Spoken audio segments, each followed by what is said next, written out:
इस कार्यक्रम के पुण्यार्जक हैं माता पिता श्रीमान रूपचंद जी जैन, श्रीमती कमला जैन, दिनेश जैन, रेखा जैन, दिवेश जैन, दिशा जैन, गंगवाल परिवार, प्रवासी मुंबई, निवासी ब्यावर।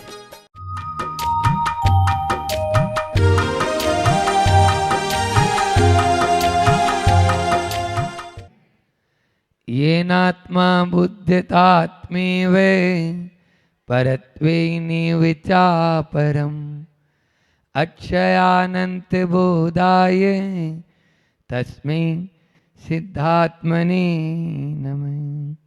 आचार्य पूज्यपाद भगवान की। धर्म कभी भी अध्यात्म के बिना जी नहीं सकता है। धर्म की आत्मा अध्यात्म है तो अध्यात्म भी उस आत्मा का शरीर है। बिना शरीर के आत्मा रही कैसे? तो अध्यात्म उसी आत्मा का शरीर है। हमें जिस प्रकार से प्राणों से रहित किसी व्यक्ति का कोई वजूद नहीं, सब समान है, ऐसे ही अध्यात्म के बिना वह सब के समान ही प्राण रहित ही बताया।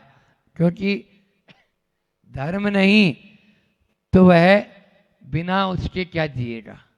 धर्म होना आधार है। ये आत्म तत्व के प्रति रुचि होना महत्वपूर्ण है।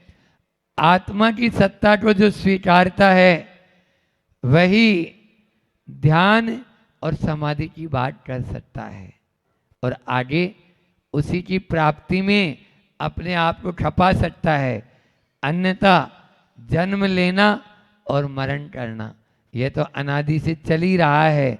बस उस समाधि तंत्र को सुनने का भी, इस समाधि तंत्र को सुनने का भी या अपन को पढ़ने का भी जो सुअवसर मिला है वह इसीलिए मिला है कि किस प्रकार से हम उस पतित आत्मा को पावन बना सकते हैं। 3 प्रकार की आत्माओं का प्रतिदिन यहाँ पर अपन चिंतन करते हैं। बहिरात्मा, अंतरात्मा और परमात्मा। बहिरात्मा भूतकाल है, भूल जाए। परमात्मा कब बनेंगे? अभी वर्तमान में तो है नहीं, लेकिन शक्ति अपेक्षा से तो है, व्यक्ति अपेक्षा से नहीं है। उसको स्वीकारना होगा। और अंतर आत्मा जो वर्तमान में आपको लेकर चल रहा है, उसी अंतरात्मा के लिए कल अपन ने कारिका के माध्यम से कहा था कि जो उस आत्म स्वरूप को जानता है उसका न कोई मित्र है न कोई शत्रु है, और जो नहीं जानता है उसका भी कोई न शत्रु है न कोई मित्र है। इस प्रकार की बात, शत्रु और मित्र हमारी कल्पना है। जिससे हमें राग होता है वो हमारा क्या बन जाता है पवन भैया? मित्र बन जाता है। और जिससे हमें द्वेष होता है वो शत्रु बन जाता है। अब इतने दिन से पवन भैया क्यों नहीं आए? मन में भाव आ सकता है ना, उस गड़बड़ तो नहीं हो रही कहीं। लेकिन ऐसा नहीं, कभी वो आना चाहते हुए भी जब पुण्य का जोर मारता है, बिना पुण्य के तो कुछ नहीं हो सकता। यहाँ पर भी पूज्यपाद स्वामी भी यही कह रहे हैं कि पुण्य बहुत जरूरी है, अन्यथा 50 किलोमीटर आकर भी वापस चले जाते हैं। हाँ, वो तो छोड़ो, एयरपोर्ट पे आदमी पहुंच जाता है और एयरपोर्ट पे बैठने को होता ही है कि बस अब तो आ रही है फ्लाइट और बैठना है, तभी बोलता है गो टू पवेलियन, वापस आ जाइए। कुछ भी नहीं, फाड़ के दौलत से ये होता है। तो पुण्य का होता ही है।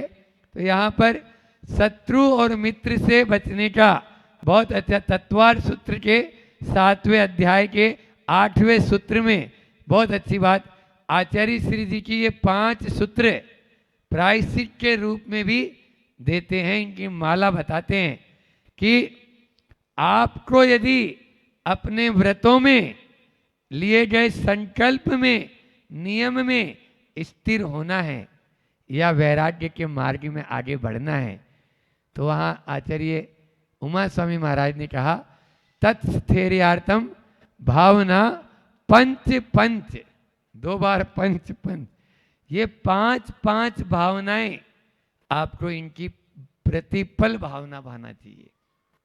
वहां पर परिग्रह जो पाप है, अपरिग्रह व्रत है, उस अपरिग्रह के लिए 5 भावनाएं बताई गई। मनोज्ञा, मनोज्ञेन्द्रिय, विषय राग द्वेष वर्जनानी 5।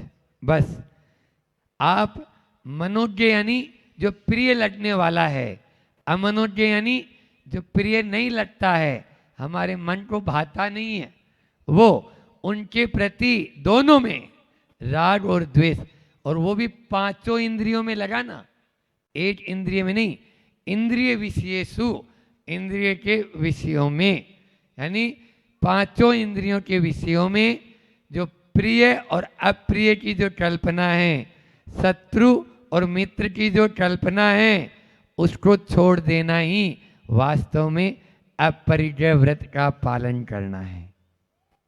ये तो यहाँ पर बहुत अच्छी बात ये बताई है कि यदि हम उस शत्रु और मित्रता की कल्पना से ऊपर उठना चाहते हैं, तो जो हमें, क्योंकि इष्ट के संयोग होने पर हमें खुशी होती है और अनिष्ट के वियोग होने पर खुशी होती है ना। और उल्टा हो जाए तो इष्ट का वियोग हो जाए और अनिष्ट का संयोग हो जाए, महाराज वही तो होता है। उसीलिए तो हम रात दिन फिर उसी में तो फंस जाते हैं। बस उससे बचना है। कल की जो ये कारिका जो बताई थी वो यही थी कि हमें इष्ट का वियोग हो या अनिष्ट का संयोग हो, दोनों में समता रखना है, तब हम शत्रु और मित्र की कल्पना से ऊपर उड़ जाएंगे। न में शत्रु और न में च मित्र प्रिय या प्रियम च न, तो न शत्रु होंगे न प्रिय मित्र होंगे। अब आगे आज की जो कारिका है वो बता रहे हैं कि किस प्रकार से वह अंतरात्मा परमात्मा बने। यह मार्ग इस कारिका के माध्यम से शुरुआत कर रहे हैं। 27 नंबर की कारिका आप लोग भी निकाल सकते हैं।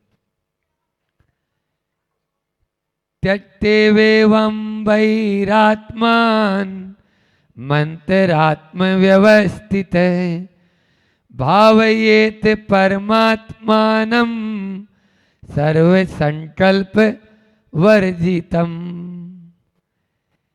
इस प्रकार से ऊपर हमने जितनी कारिकाओं में कहा, बहिरात्मान, बहिरात्म पने को छोड़कर, तत्व छोड़कर अंतरात्मा व्यवस्थित है, अंतरात्मा में व्यवस्थित होते हुए, स्थित होते हुए, अच्छी तरह स्थित होना ही व्यवस्थित है।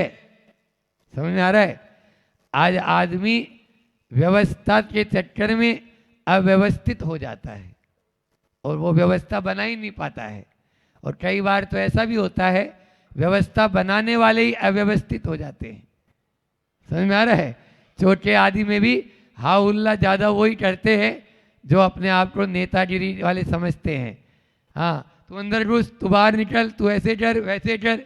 तो हम देखते हैं कि भैया तुम 1 मिनट तू शांत रहे, फिर उसके बाद में अपना आप व्यवस्था बन जाएगी। वो और बाकी जो है 90 नेता 9 चौधरी, वो एक पब्लिक है, करें क्या? समझ में आ रहा है ना? तो 99 तो वही हो जाते हैं, सब खड़े हो गए पंडाल में भी इधर से उधर। अब क्या करें? वही हाउल्ला करना शुरू कर दिए। गुरु जी के यहाँ भी आराम से पूरी पब्लिक आहार वगैरह सब अच्छे से दे सकती है और अच्छे से व्यवस्था हो सकती है। तो यहाँ पर भी अंतरात्मा बनना है तो पहले व्यवस्थित हो। इस कारिका के माध्यम से भी यहाँ पूज्यपाद स्वामी कह रहे हैं कि अंतरात्मा व्यवस्थित है वह अपने आप व्यवस्थित है, फिर कोई शासन और प्रशासन की जरूरत नहीं है, क्योंकि वो अनुशासन में है। हमारे यहाँ आत्मा का अनुशासन ही सबसे बड़ा अनुशासन बताया, फिर अलग से शासन और प्रशासन। और ये बताओ शासन प्रशासन कर भी क्या लेगा?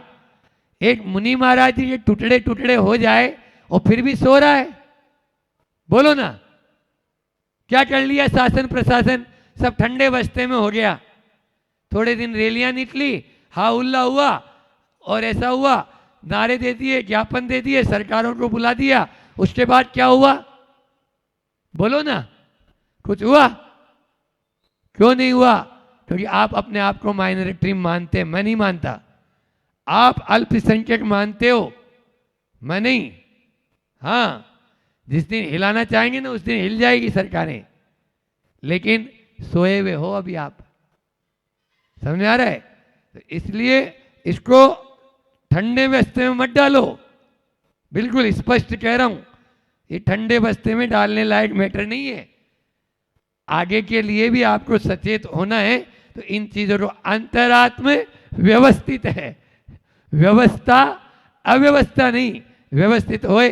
भाव येत परमात्मानम, बहुत अच्छी बात यहाँ पर आचार्य पूज्यपाद स्वामी कह रहे हैं कि सर्व संकल्प वर्जितम। परमात्मा कौन है? परमात्मा वो है जो सर्व संकल्प से वर्जित हो गया, कोई संकल्प विकल्प नहीं है, वो परमात्मानम भाव येत, भावना करें। आज बहुत अच्छी नासिक वालों का पुण्य है कि एक ही कारिका में तीनों आत्माओं का वर्णन एक साथ बता दिया कि बहिरात्मा को छोड़कर अंतरात्मा में स्थिर होकर हम भावना काय की वाहें? परमात्मा की। परमात्मा बनना है, क्योंकि अंतर आत्मा तक अटकना नहीं है। समझ में आ रहा है? फूल में आनंद नहीं आएगा फल का, फूल में आनंद नहीं आएगा फल का। फूल का मोह तो छोड़ना होगा, लेकिन बिना अंतरात्मा के भी परमात्मा बन नहीं सकते हैं। और ये तभी होगा जब हम थोड़े ठंडे रहेंगे। अपने बाहर का जो ये वातावरण है, इस उबाल से, इस बाहरी जो चकाचौंध है, बाहरी जो इतना जो एकदम से पड़ रहा है, उसको छोड़कर अपनी आत्मा को अंतरात्मा की तरफ लाएंगे। और ये तब होगा जब अंतरात्मा में बैठेंगे, तभी परमात्मा तक जा पाएंगे। संत कहते हैं अच्छे से अच्छा तैराक होता है वो भी जब पानी में पूर आता है ना, दिनेश जी सुन रहे हैं, तो छलांग नहीं लगाता, थोड़ा सा शांत हो जाने दो।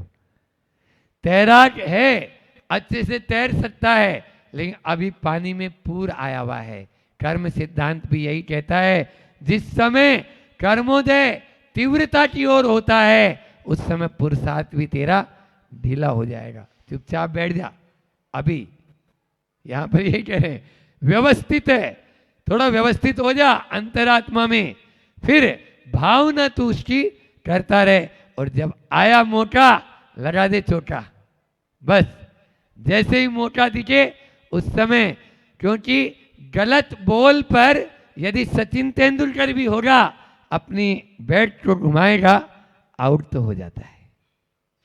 कौन सी बॉल पर हमें घुमाना है तब लगाए तो सीधे बाउंड्री के बाहर जाए, तभी यह होता है। यहाँ पर एक बहुत अच्छी बात आई कि सर्व संकल्प वर्जितम, संकल्प से रहित होना। संकल्प और विकल्प ये दो चीज होती है ना। संकल्प क्या कहलाता है? आगामी जो भविष्य काल में कुछ करने की योजना बनाते रहना। बनाते ही है, प्रतिदिन कुछ ना कुछ बनती रहती है। छोटा वाले हैं तो वो तो अभी बैठे बैठे सोच रहे हैं कि अब कल के लिए क्या करना है। समझ में आ रहा है? भले ही महाराज का प्रवचन सुन रहे हैं, गलत तो नहीं बोल रहा हूँ। अभी चलते समय ऐसा करेंगे वैसा करेंगे, यहाँ से रात में होगा नहीं, दिन में ही कर लेंगे। तो सब अब शुद्ध आहार उनको करना है, खुद को भी, तो अपना भी, ये सब व्यवस्थाएं। तो ये क्या है? संकल्प। और विकल्प क्या है? अरे गलत हो गया, ऐसा क्यों किया, नहीं बोलना था। ये क्या है? विकल्प। तो यहाँ संत कहते हैं, अच्छा ये बताओ पवन भैया, संकल्प करके कर भी क्या लेते? कौन को मालूम था एलोरा में चातुर्मास होगा? बोलो। नहीं इनको मालूम था, ना मुझे मालूम था, और आपको तो शायद मालूम था ही नहीं। आप तो अंजनगिरी के फिक्स था वहाँ पे। तो समझ आ रहा है? बम्बई वाले बम्बई का दावा ठोक रहे थे, सूरत वाले सूरत का दावा, पूना वाले पूना का दावा ठोक रहे हैं। इसलिए पहले से कुछ सोचो ही मत। ये कारिका भी यही बताती है, कुछ मुझ सोचो। जिस समय चातुर्मास होना होगा उस समय देखेंगे ना क्या होगा, हमें खुद को मालूम नहीं रहता है। गुरु जी बहुत अच्छा कहते हैं, हमेशा आचार्य श्री जी यही बोलते हैं, मुझे ही नहीं मालूम तो तुझे क्या बता दूं। देखो देखो, वो इतना ही बोलते हैं। और कई बार मतलब देखा है, चाहे वो इंदौर गोमट गिरी का चातुर्मास हो और चाहे वो रामटेक का भी जब हम लोग थे उस समय का चातुर्मास, कुछ समय बचा था, 7-8 दिन भी नहीं बचे थे, 2-3 दिन ही बचे चतुर्दशी में। तो बल्कि चतुर्दशी के बाद जो 50वां चातुर्मास था आचार्य श्री के 50वां संयम महोत्सव का, डोंगरगढ़ में बिल्कुल जहाँ भी हो रहा है वहाँ फिक्स सब काम। लेकिन कमेटी वाले भी आराम से, अब तो फिक्स ही है, अब कहाँ जाएंगे इतने से दिन में, उठाई पीछी का मंडल और चल दिए रामटेक। ये होता है। तो इस प्रकार से आचार्य श्री जी खुद कहते हैं, संकल्प करने से कुछ भी नहीं होगा, विकल्प करने से कुछ भी नहीं। प्रतिदिन सामायिक पाठ में अपन पढ़ते हैं, अंजनगिरी में पूरी इसकी श्रृंखला चली थी कि दो छोड़ संकल्प विकल्प जाल, संसार में है नित जो रुलाते, विभिन्न देखो निज आत्म को रे, सुलीन होवे परमात्मा मेरे। वह उस परमात्मा में लीन होंगे तब सब संकल्प विकल्प अपने छूटते चले जाएंगे। यहाँ पर भी यही कह रहे हैं, लेकिन हम उन संकल्प विकल्पों में ही उलझते रहते हैं। परमात्मा दिखता भले ही नहीं है, लेकिन वह जानता सब कुछ है ना। तीनों कालों जानता है। उदाहरण बाद में सुनाएंगे क्योंकि समय उतना ही है, पहले इसका पद्यानुवाद ले लें। शीघ्राति शीघ्र बहिरात्मपना विसार, औ अंतरात्मपन को रुचि संग धारे, संकल्प जल्प व विकल्प विहीन भी हो, पश्चात सुपूज्य परमेश्वर रूप पाओ। 4 शब्द याद रख लेना आज के, जो आचार्य श्री जी ने यहाँ पे दे दिए। संकल्प, जल्प, विकल्प और निर्विकल्प, है ना। निर्विकल्प अवस्था पे जाना है तो सबसे पहले तो अपन को संकल्प हटाना होगा। संकल्प को छोड़ने के लिए अंतर मन में जो जल्प चलता रहता है, उस जल्प को विराम देना होगा। उसकी भी एक प्रोसेस होती है, पूरी प्रोसेस है वह। उस प्रोसेस के माध्यम से अपने उस जल्प को विराम देकर विकल्प से रहित होंगे, तब हम निर्विकल्प अवस्था को प्राप्त करेंगे। सिद्धों का कैसा स्वरूप है और हमारी क्या स्थिति है, यहाँ हाइकू के माध्यम से आचार्य भगवंत बता रहे हैं कि सिद्ध घृत से महके, सिद्ध घृत से महके, बिना गंध दूध से हम। बिना गंध, अच्छा ये बताओ कि दूध में घी है या नहीं है? है। तो घी की खुशबू आती है क्या दूध में? नहीं आती। दिखता है क्या? नहीं दिखता है। फिर है उसमें, लेकिन वो कब निकलेगा? जब प्रोसेस करेंगे। उसकी पूरी प्रक्रिया है, उस प्रक्रिया के माध्यम में उसको पहले गरम करेंगे यानी तपाएंगे, फिर जमाएंगे, फिर बिलोएंगे और फिर निकालेंगे मक्खन और फिर तपाएंगे, तब उसमें आएगी सुगंध, तब उसमें आएगी सुगंध। यही है सिद्ध घृत से महके। निर्विकल्प यहाँ पर बताया गया कि सर्व संकल्प वर्जितम परमात्मनम भावयेत। उसकी भावना हम करते हैं, करनी चाहिए। रात दिन उसी परमात्मा की आराधना हम करते हैं। बस उस परमात्मा को हम प्राप्त करें तो सिद्ध घृत से महके, वो घृत जैसे महकते हैं, लेकिन हम बिना गंध से। इसकी बहुत अच्छी कहानी है, उसके लिए इंतजार करना पड़ेगा। बोलिए अहिंसा परमो धर्म की, आचार्य गुरुवर विद्यासागर जी महामुनि राज की। आपके कारण उनका आद्रुत ध्यान हो रहा है, आपके कारण उनके कर्मों का बंद हो रहा है। वो कुछ कर भी नहीं पाएंगे, वो आपका भला भी नहीं कर पाएंगे, लेकिन क्या आपने उनका बुरा कर दिया? किया कि नहीं? स्पष्ट रूप से किया है, क्योंकि इतना मोह होता है। मेरी बेटी है वो कष्ट में, मेरी बेटी है वो दुखी है। तो ये आपको, आप ये निश्चित मान के चलना कि चाहे जो हो जाए, कि एनी हाउ कंडीशन, हमें अपनी बात को डिस्कस नहीं करना है, नहीं करना है, नहीं करना है। ये आप जब तक नहीं करेंगे तब तक ये मान के चलना। और सबसे बड़ी बात तो ये, अगर आपको जीवन में खुश रहना है तो खुश रहने का एक ही अनमोल वचन बता रहा हूँ कि हमेशा गुस्सा करना मेरा स्वभाव नहीं है। इसको बार बार गुनगुनाओ, गीत के रूप में गाओ, बार बार बोलो, बार बार सोचो। क्या बोल रहा हूं?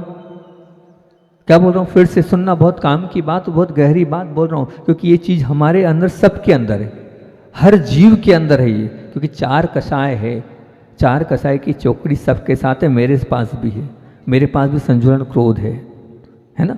तो हम कैसे बचें?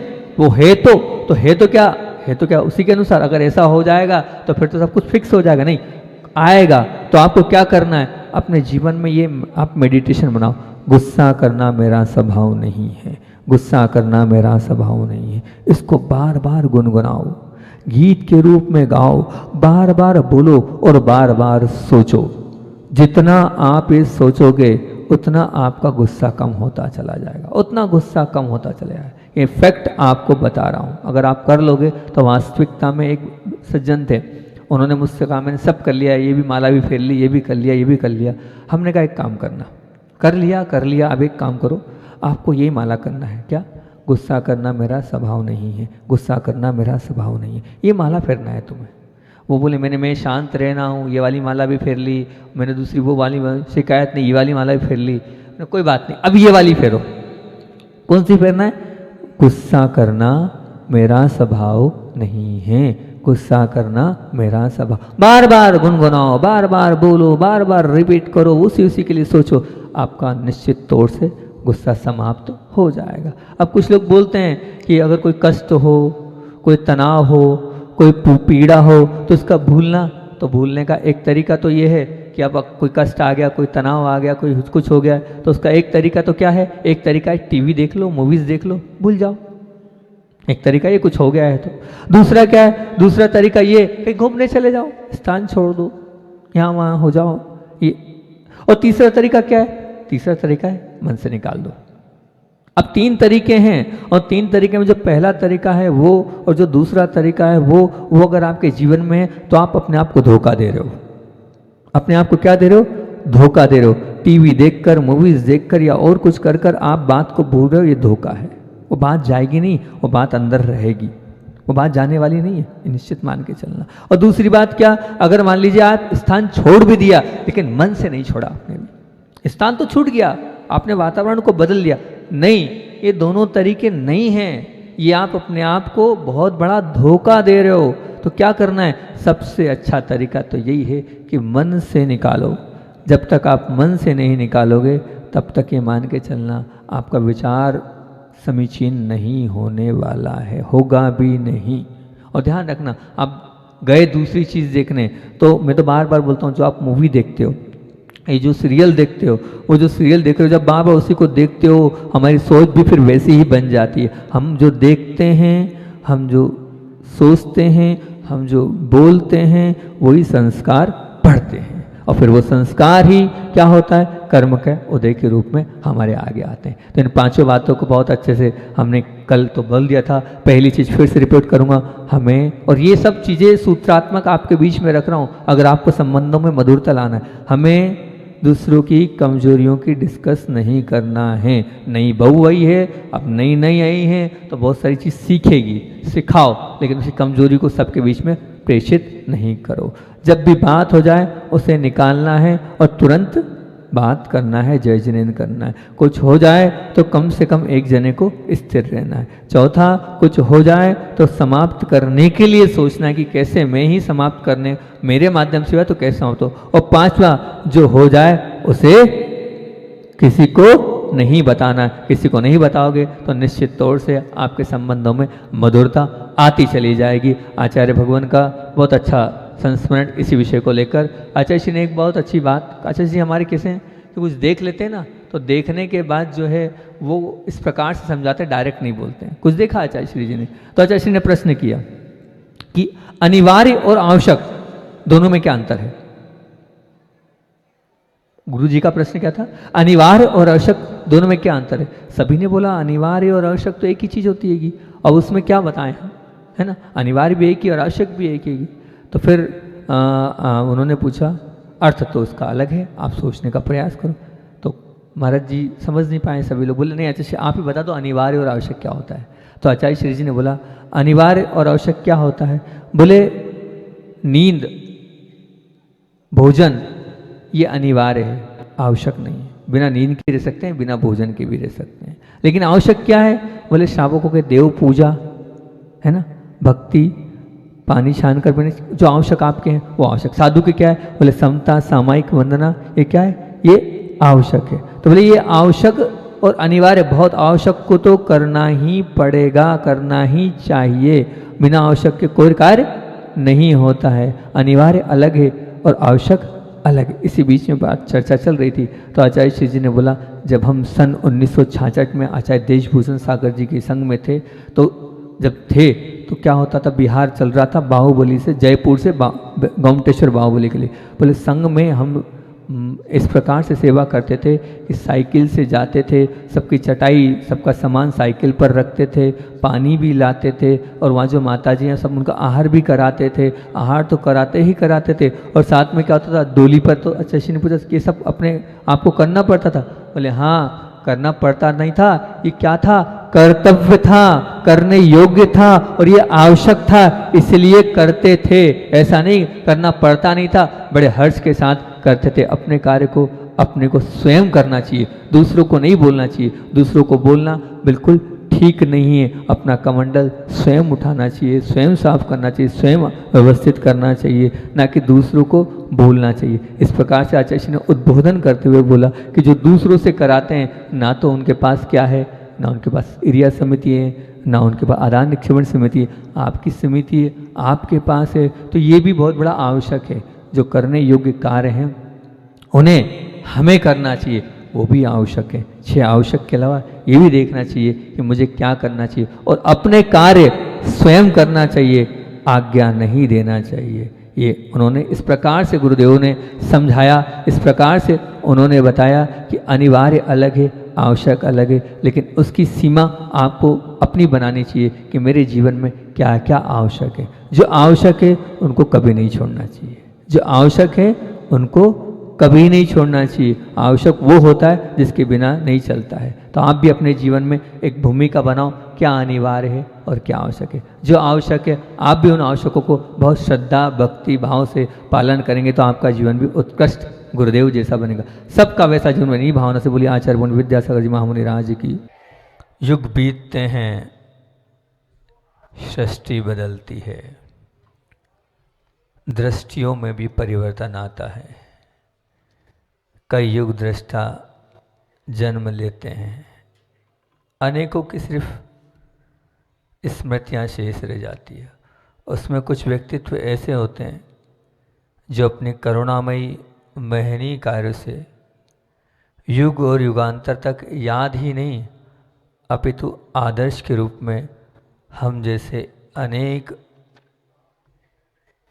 पामर जीवों को, पापी जीवों को मार्ग प्रशस्त करते हैं। जिन्होंने असंख्य जनमानस को इस घने तिमिर से निकालकर उज्जवल प्रकाश से प्रकाशित कर दिया, ऐसे निरीह, निर्लिप्त, निरपेक्ष, अनियत बिहारी एवं स्वावलंबी जीवन जीने वाले युग पुरुषों की अगर सर्वोच्च श्रेणी में किसी का नाम आता है तो बड़े गर्व के साथ हम कहते हैं पूज्य भगवंत आचार्य भगवंत गुरुदेव विद्यासागर जी महामुनिराज का आता है, जिन्होंने स्वेच्छा से अपने जीवन को पूर्ण वीतरागमय बनाया, त्याग तपस्या से स्वयं को श्रृंगारित किया और स्वयं के रूप को संयम के ढांचे में डाला और अनुशासन को ही अपना ढाल बनाई। ऐसे महान गुरु पुण्य से हमें इस घनघोर पंचम काल में उनके दर्शन हो रहे हैं, ये बहुत बड़ी पुण्य की बात है। अगर पूज्य गुरुदेव नहीं मिलते तो परमात्मा का परिचय कौन कराता, अपने अंदर बैठी उस परमात्मा का बोध कौन कराता बताओ तो। जिस सत्ता के सानिध्य से संसर्ग से अनुग्रह से वो चेतना जागती है उसका नाम गुरु है। अपने अंदर बैठी परमात्मा का बोध कराने के कारण ही गुरु को परमात्मा से बहुत आगे और बहुत ऊंचा और बहुत महान माना गया है। इसीलिए कहा गया है गुरु साक्षात परम ब्रह्म तस्मै श्री गुरुवे नमः। गुरु एक आदर्श हैं जिन्हें हर शिष्य को प्राप्त करना है, उसका लक्ष्य होता है। आज तक जो भी सिद्ध हुए हैं और आगे भी सिद्ध होंगे, उनकी यात्रा कहाँ से प्रारंभ होती है तो वो गुरु चरणों से ही प्रारंभ होती है। आज का जो प्रवचन है, ये प्रवचन हमारे जो विपिन भाई हैं, विपिन भाई प्रवचन में बैठे थे, उन्होंने कहा महाराज जी 30 तारीख को जब प्रवचन हो, प्रवचन तो हम करेंगे कहाँ पर, एलोरा में, लेकिन आप इन्हीं बातों को बोलना। आपका प्रवचन बहुत अच्छा लगा था, दूसरा प्रवचन आप नहीं बोलना। तो उनके ही निवेदन से, विपिन भाई के ही निवेदन से जो हमने उस दिन बात बोली है, लगभग हम वही बात आप लोगों के बीच में रख रहे हैं, क्योंकि बहुत अलग से चिंतन करके, बहुत अलग से बिंदु निकाल कर, बहुत अलग से आपके बीच में वो बात रख रहा हूँ, वो बात बोल रहा हूँ। वो शायद उनको तो पसंद आई थी, अब आप लोगों को भी पसंद आ जाए तो बहुत अच्छी बात हैगी। उस दिन हमने यही बात करी थी कि राग में आकर्षण होता अवश्य है, राग में आकर्षण होता अवश्य है, पर आकर्षण को विकर्षण में रूपांतरित होने में देर नहीं लगती। राग में भी आकर्षण है कि नहीं, पर वो राग का जो आकर्षण है वो विकर्षण में रूपांतरित होने में देर नहीं लगती। क्यों, ऐसा क्यों, क्या कारण है? तो उसमें स्वकेंद्रितपना है। जो मैं चाहता हूँ आपको वैसा करना है, उसकी धारणा में आप अपने हिसाब से सामने वाले को चलाना चाहते हो, लेकिन सामने वाले का भी एक जीवन, एक लाइफ है, वो कब तक आपके अनुसार चलेगा? फिर वो होगा क्या? यही होगा कि वो जो राग था वो राग विकर्षण में बदल जाता है। फिर एक होता है समर्पण, समर्पण में भी राग है, समर्पण में भी राग है, पर उसका राग की बात ही न्यारी है, उसमें भी आकर्षण होता है, पर विकर्षण के रूप में कभी परिवर्तित नहीं होता है। क्यों नहीं होता है? उसका कारण है कि वो राग तो है, वो स्व केंद्रित नहीं है, वो क्या है? पर केंद्रित है। मतलब हम जहाँ समर्पण करते हैं वहाँ सामने वाला जो चाह रहा है वही हमें करना है, सामने वाले ने जो बोला वही हमारे जीवन का सपना है, वही हमारा जीवन है। हमारा जीवन कुछ नहीं है, जो कह दिया वो मान लिया, शब्द सह उनकी बात हम मानते चले जाते हैं। तभी तो ये आप लोगों के बीच में सब घर बाहर छोड़कर यहाँ पर हथकरघा में बैठे हैं। सचिन भैया, विपिन भैया जैसे लोग, जो आपको चिद्र भैया जैसे लोग जो दिख रहे हैं, क्या है? उनका अपना कोई अस्तित्व नहीं है, बस जो गुरु का कहना है वही उनका अस्तित्व है, वही उनका सपना है, वही उनके जीवन का जुनून है। आप लोगों से उस दिन मैंने बात करी थी, 6 प्रकार की आँखों की बात करी थी कि आपके जीवन में एक ऐसी आँख है कि नहीं है? कैसी आँख? जिन आँखों में आदर भाव दिखे, जिन आँखों में आनंद भाव दिखे, जिन आँखों में अभिनंदन भाव दिखे, जिन आँखों में आक्रोश भाव दिखे, जिन आँखों में अहोभाव दिखे, जिन आँखों में अक्रंदन भाव दिखे। कि कोई आँख आपके जीवन में है कि नहीं ऐसी आँख? पहली आँख आदर भाव। क्या आदर भाव? जिन आँखों को देखकर ही हम झुक जाएं, समर्पित हो जाएं, अपने आप को अर्पित कर दें, वो है आदर भाव। है कि नहीं आपके जीवन में ऐसी भाव? बिल्कुल। जिन आंखों को झांकने से हमारा अहम गल जाए और उनकी जो अहमियत है उस अहमियत से हम अपने आप के जीवन को समतामय बना लें। वास्तविकता में वो आँख तो आचार्य भगवान की है कि वहाँ उनको झांकते ही क्या हो जाता है, उनको देखते ही क्या हो जाता है, हमारा जो अहम है वो क्या हो जाता है, बिल्कुल गल जाता है। उनकी अहमियत से ही हम अपने जीवन को समतामय बनाए। वास्तविकता में बहुत बहुत बड़े अभिमानी आए हैं, लेकिन उनके पास जब पहुँचते हैं तो उनका वो अभिमान क्या हो जाता है, चूर चूर हो जाता है। वो ऐसी आँख है जिन आँखों में हमारे दर दर की भटकन और संसार की अटकन को रोकने की दम कम हो, वो आँख हमारा जीवन संवारने वाली होती है। क्या है उनकी आँख में? ऐसा है कि आपकी दर दर की भटकन समाप्त हो जाएगी, संसार की अटकन को रोकने वाली वो दमखम है उनकी आँखों में, और हमारा जीवन संवारने वाली वो आँखें हैं। अदर आँखों में मतलब दूसरी आँखों में, और उन आँखों में क्या है, उन आँखों में क्या दिखती है, देखने का प्रयास करना। उन आँखों में सत्य के दर्शन होते हैं, उन आँखों में पवित्रता के दर्शन होते हैं, उन आँखों में समता के दर्शन होते हैं, उन आँखों में वात्सल्य के दर्शन होते हैं, जिसके कारण सहज भाव से ही नमन करने का भाव हो जाता है। करना नहीं पड़ता नमन, अपने आप सहज भाव से अपने आप झुक जाओगे। वहाँ जानने के बाद भोपाल के एक सज्जन थे, अपने ऑफिस में काम कर रहे थे, तो उन्होंने उनसे, एक भाई थे उनके शर्मा जी ने उनसे बोले एक बात बताओ, ये आपके गुरुदेव आए हैं, चतुर्मास सुना 4 महीने रुकते हैं, इनमें आखिर है क्या, इनमें आखिर है क्या? बोले क्यों? बोले अभी देखो, अभी देखा तो हमने वो राष्ट्रपति जी आए थे, फिर देखा तो बोले अभी हाल प्रधानमंत्री जी आए हैं, फिर देखा तो बोले मुख्यमंत्री तो ऐसे आगे पीछे घूमते रहते हैं, और जब आगवानी करने की बात थी तो पूरा मंत्रिमंडल गया था आगवानी करने। आज तक तो ऐसा हुआ नहीं भोपाल के प्राक इतिहास में, इतने साधु आ गए चले गए, पूरा मंत्रिमंडल चल रहा है, और हमारे मंत्री जी को तो पाँव में छाले हो गए थे, 8 दिन तक उनको रेस्ट करना पड़ा। वो इस प्रकार से चले, तो उनकी भक्ति में क्या है?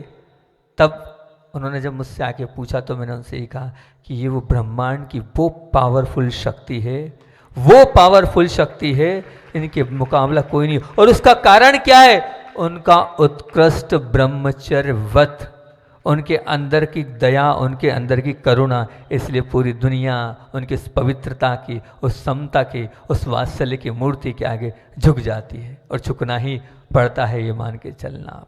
जिनको देखकर पूजने के भाव करना ना पड़े, जिनको देखकर पूजने के भाव करना ना पड़े, पूजने के भाव स्वतः रोम रोम से उपजने लगे, भक्ति फूट फूट कर प्रस्फुटित होने लगे। होता है कि नहीं ऐसा? होता है कि नहीं? अपने आप भक्ति फूटती है कि नहीं? उनको देखने के बाद लगता है सब भूल जाता है, बिल्कुल पागल हो जाता है। ये है क्योंकि उनकी वो पवित्रता है। जिन आँखों में प्रभु के, परम पिता के, संसार के सर्व उत्कृष्टता के, सभी से उच्चता के, और सभी से प्रमुखता के, और सबसे महानता के दर्शन, वो हमारे जीवन को उत्कृष्ट बनाने वाली होती है, वो हमारे जीवन को ऊपर उठाने वाली होती है। तो वो दर्शन, वो आंखें हमारे पास है कि नहीं? हमारे जीवन में हमने उन आँखों को अपने लिए और अपने लिए समर्पित किया कि नहीं? विचार करना, ये है आदर भाव। आनंद भाव की बात करें तो जिन आँखों को देखने भर के लिए हमारी आँख तरसती हो, तड़पती हो, ढूंढती हो, और मिल जाने पर हमारे अंदर आनंद भाव की गंगा का स्नान करने लगे, वो है आनंद भाव। तड़पती है कि नहीं? एक झलक मिल जाए, पूज्य गुरुदेव को देखने को मिल जाए, और देखने को मिल गया तो आप क्या मानते हो? सब कुछ मिल गया।